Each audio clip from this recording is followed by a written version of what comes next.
Hey y'all, welcome back to another episode of the Committed to Me podcast. My name is Alexis, licensed clinical social worker and supervisor. I get it out there. All right. My name is Keisha Smiley Britton. Really it's Keisha Britton, but Keisha Smiley. It doesn't even matter, okay? Licensed social worker, mental health therapist. Welcome back to the podcast, guys. Okay, girl, I got a question for you. Okay. What was the first film that you watched where you saw a black man loving a black woman?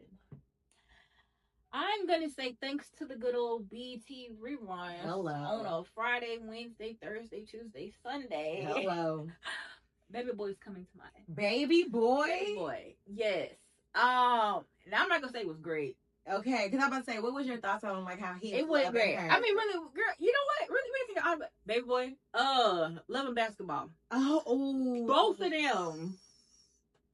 Really, like we love. But they're different though. They are. They're different areas, different environments, different seasons of life, right? And yes. And especially Loving Basketball, it goes down in like a love black story, yeah. Right? But as we get older, we realize he really did not love her the way she needed to be loved. Right? Exactly.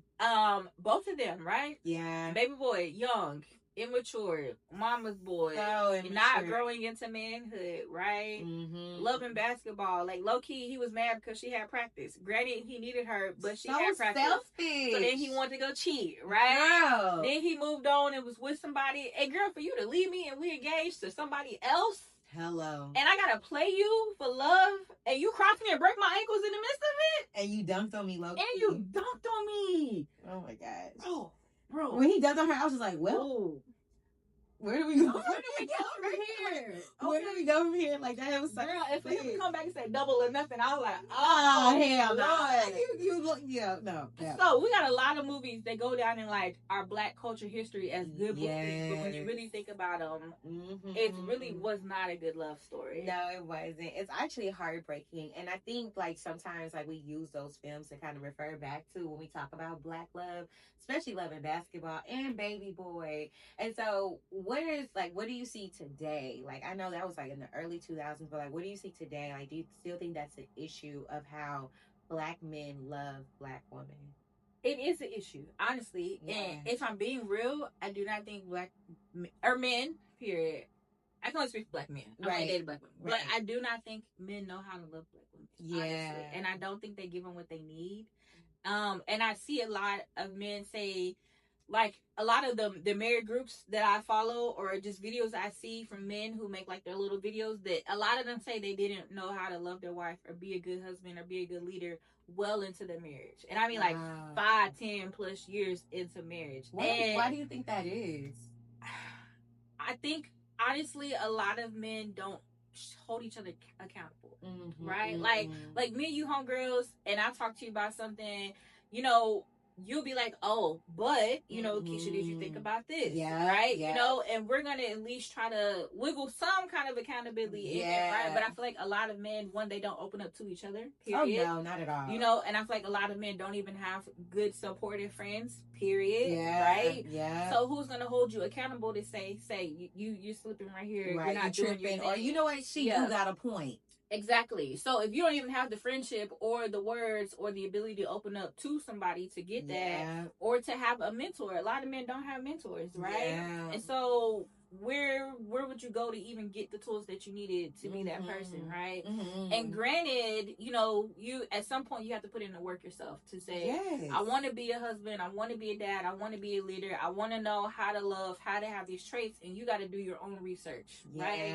But I feel like people do the research after the fact. Yeah. Like when you did that struggle love, girl. We hear so many stories of, I cheated, I did this and that, and she stayed with me, and now I do this. And it's like, we don't want the struggle love, right? We want to see how you honored her from the beginning. Day one. But I think it also goes back to like a lack of respect that some black men may have like towards themselves. And sometimes we see like, I call it like toxic respectability that people like that black men may operate in, because I think in our community, Black men are taught to focus on their abilities and not who they are as individuals, you know. And so if I'm only focusing on my ability and I'm not focusing on like who I am as a person, once I'm not able to show up, once I'm not able to do something, then like my sense of self is gone. And I think that also gets projected onto Black women as well, of like, well, what can you do for me, what do you bring to the table type of conversation. And it's like you're not really seeing that Black woman for like who she is, you know.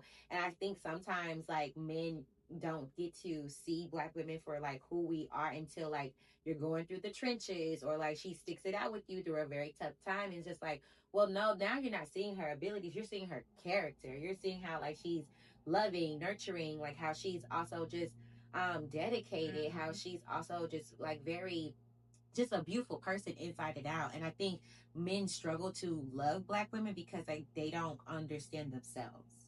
That's good. That's good.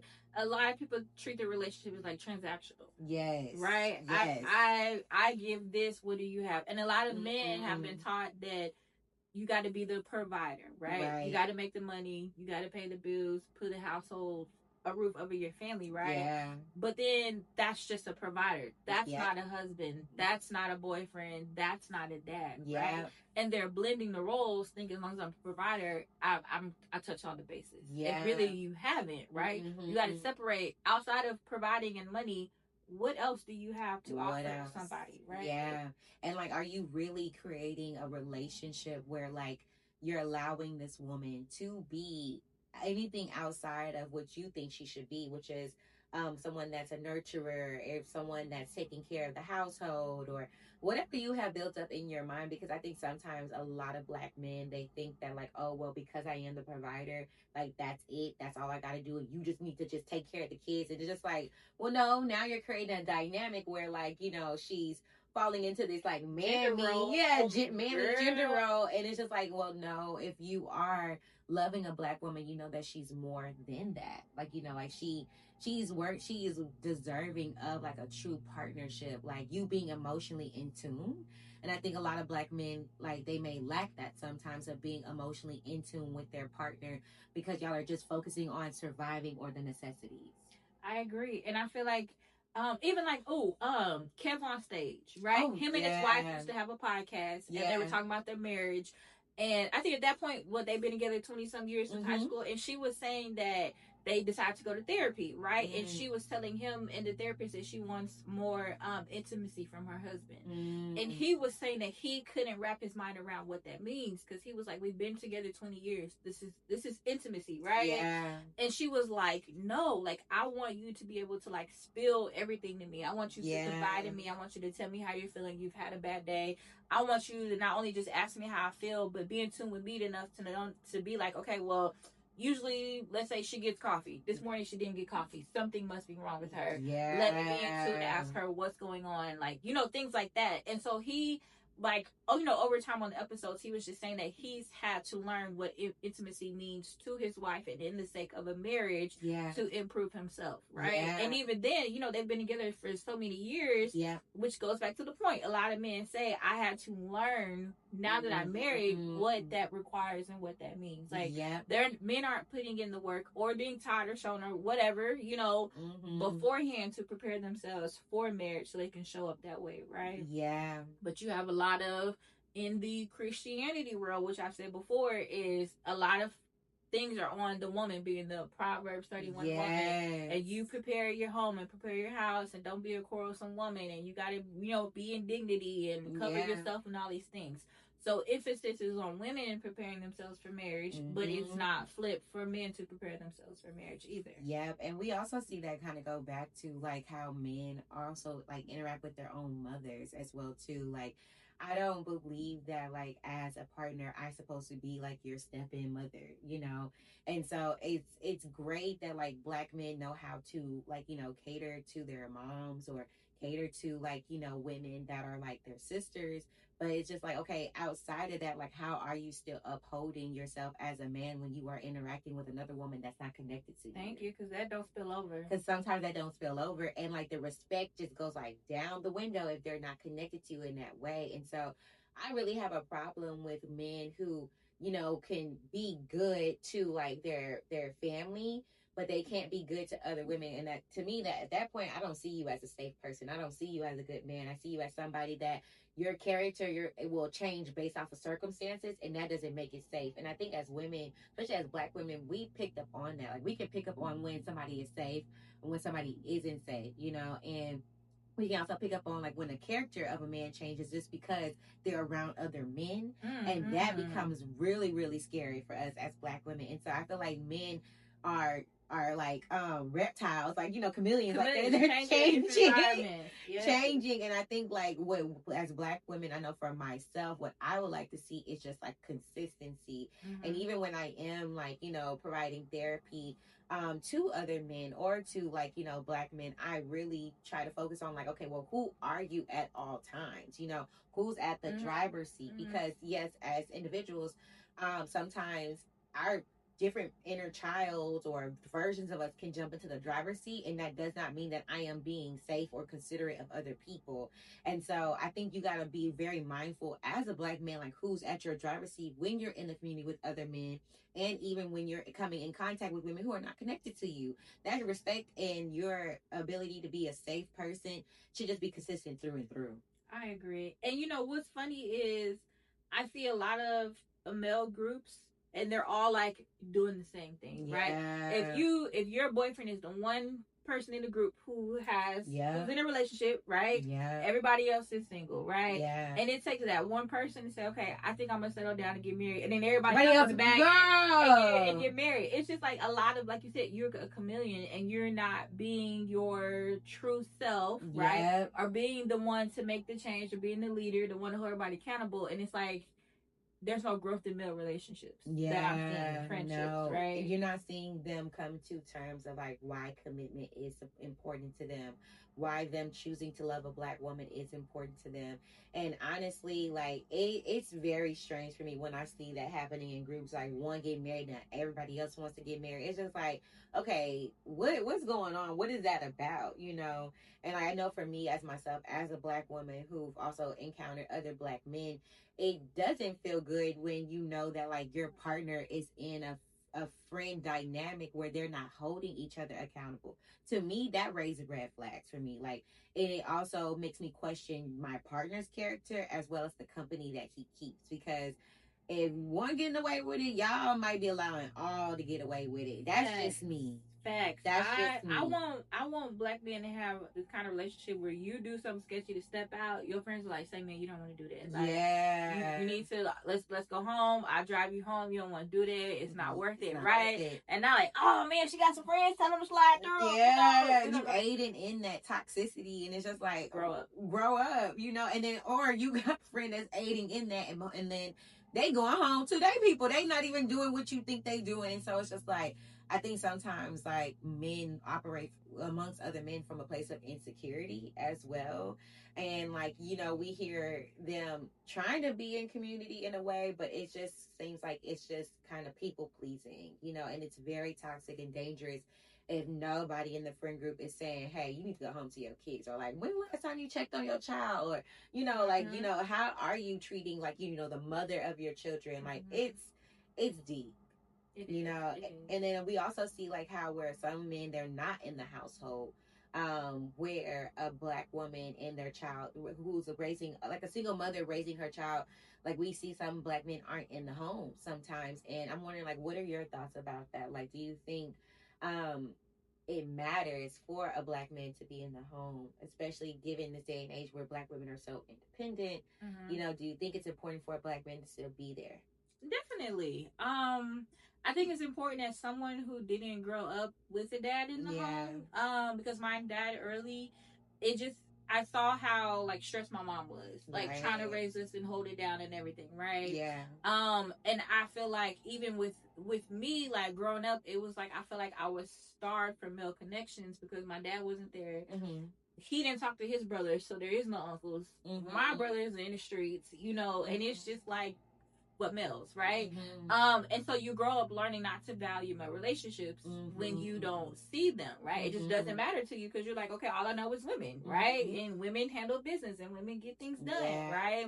But I think it's important for children to see that dynamic of love, because a lot of us haven't even seen a healthy marriage before. Yeah. Like, let's be real. Yeah. Even I just asked my client yesterday, we were talking about it, and she laughed. She was like, no, what do you mean? Like, and I'm like, that's exactly, a lot of us are in the same boat. And so when we get in relationships, we're literally just thugging it out, trying to see what work, what don't work, because you have no example to stand on. And I think it's sad that we don't have examples to stand on, right? Yeah. We got aunties and uncles that have been together 15 years, or they got divorced, but they still hanging out. Right. You know, it's so many other aspects, but for a true healthy marriage, we honestly haven't seen it. No, yeah. And I think it's important for kids to grow up and see that, to know that, okay, it's possible to attain, right? And I can have it growing up, and I see the importance of my dad being there, coming home, right?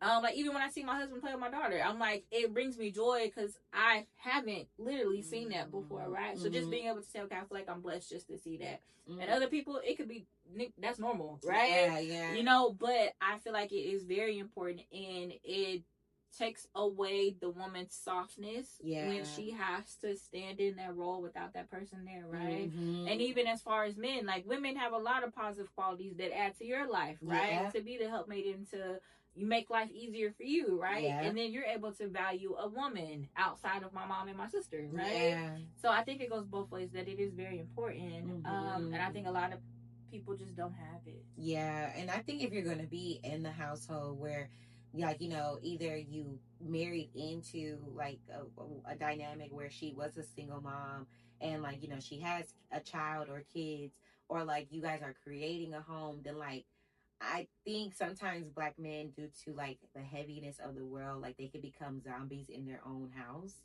And I don't think that's healthy either, when you are especially raising kids, or even when you see, like, you know, you're with a person that can do it all, you know. And so I don't think that's healthy. I think sometimes, like, Black men have to take accountability and, like, being honest about, like, where they are financially, where they are emotionally, or like what's really bothering them, because, like, you then start to become a zombie in your house, and now your kids are thinking like, this is norm, this is okay. And that's affecting their ability to process emotions, that's affecting their ability to, you know, say what's going on in their lives, you know. And so showing that you can display a variety of your emotions, and not just one emotion of, I'm either present, or I'm angry, or I'm present, or I'm out. Like that, I think that creates a huge effect. So I do think it's necessary for Black men to be in a home, if you choose to, you know, be with someone.